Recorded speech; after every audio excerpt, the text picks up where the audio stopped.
একবার ইমাম হাসান রাদিয়াল্লাহু এর এক গোলাম সেবক একটি বড় ভুল করে ফেলেছিল।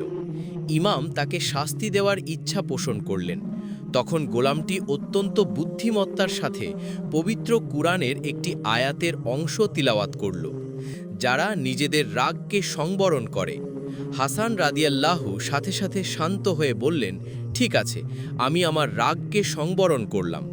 তখন গোলামটি আয়াতের পরের অংশ পড়ল, এবং যারা মানুষের প্রতি ক্ষমা প্রদর্শন করে।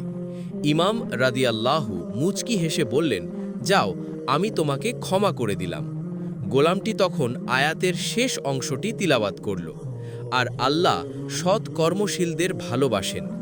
ইমাম হাসান রাদিয়াল্লাহু তখন অভিভূত হয়ে বললেন, আমি তোমাকে আল্লাহর সন্তুষ্টির জন্য মুক্ত করে দিলাম।